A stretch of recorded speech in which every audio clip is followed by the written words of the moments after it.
దివంగత కాకా వెంకటస్వామి ఆశీస్సులు పెద్దపల్లి ప్రజల ఆశీర్వాదంతో ఎంపీ ఎన్నికల్లో విజయం సాధిస్తానన్నారు కాంగ్రెస్ ఎంపీ అభ్యర్థి గడ్డం వంశీకృష్ణ. ప్రజలు ఆశీర్వదించి గెలిపిస్తే ఇంటి చిన్న కొడుకుగా పనిచేస్తామన్నారు. పెద్దపల్లి పార్లమెంటు నియోజకవర్గం కాంగ్రెస్ అభ్యర్థిగా మొదటి సెట్ నామినేషన్ వేశారు గడ్డం వంశీకృష్ణ. చెన్నూరు ఎమ్మెల్యే వివేక్ వెంకటస్వామి, ఆయన సత్యమణి సరోజ, పెద్దపల్లి ఎమ్మెల్యే విజయ రమణరావు, రామగుండం ఎమ్మెల్యే మక్కన్ సింగ్ రాజ్ ఠాకూర్, ప్రభుత్వ whip Dharmapur MLA Adluri Laxman Kumar nomination కార్యక్రమానికి హాజరయ్యారు.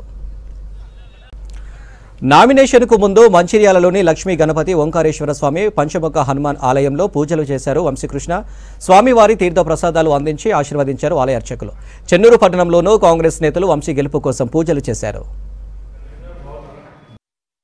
నా సోషల్ సర్వీస్ పనులు గుర్తించి ఎట్లయితే కాకా గారి ఆశీస్సులతోటి వివేక్ గారు చేసిన పనులు తెలంగాణ కోసం పోరాడిన మీ అందరికీ తెలిసిన విషయమే. కరీంనగర్ పెద్దపల్లి ప్రాంతంలో తెలంగాణ అంశము చాలా స్ట్రాంగ్ ఉండేది. కాకా గారు కూడా 1969 యాజిటేషన్ అప్పుడు బుల్లెట్ గాయాలను కూడా లెక్క చేయకుండా ఎట్లయితే తెలంగాణ కోసం పోరాడిండో, తెలంగాణ వచ్చినాకనే కన్ను మూస్తా అని చెప్పి ఎట్లయితే కంకణం కట్టుకుండో తెలంగాణ సాధించుకున్నాము. కానీ ఈ 10 సంవత్సరాల తర్వాత మన తెలంగాణను చూస్తే చాలా బాధాకరమైన విషయము.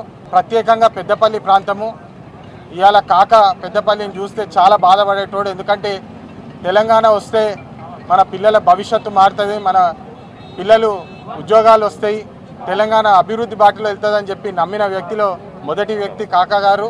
మరి ఇప్పుడు చూసుకుంటే గత 10 సంవత్సరాల ఈ నిరంకుశ పాలనల, ఈ నియంత్రిత పాలనల ఎట్లయితే తెలంగాణ ప్రజలని దోచుకొని వాళ్ళ కడుపులు నింపుకున్నారు.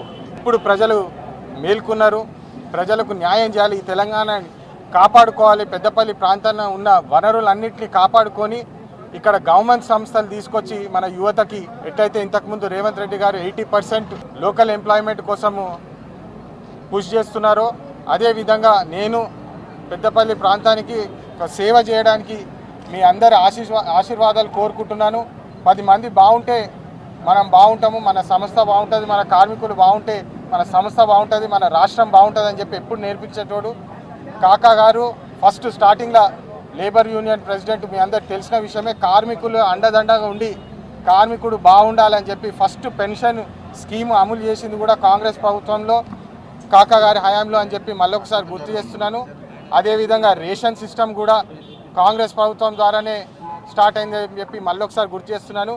ఇవన్నీ చెప్తూ నిన్న ధర్మపురిలో పెద్ద ఎత్తున లక్ష్మీ నరసింహస్వామి గుడికి వెళ్ళి మొక్కుకొని ఖచ్చితంగా పేద ప్రజల కోసము, పెద్దపల్లి ప్రజల కోసము కష్టపడి అభివృద్ధి చేసి అందరినీ పైకి తీసుకొచ్చే బాధ్యత నాది. నేను సేవకుడిలా వస్తున్నాను, నాకు ఆశీర్వదించమని మళ్ళొకసారి పెద్దపల్లి ప్రజలందరినీ కోరుకుంటూ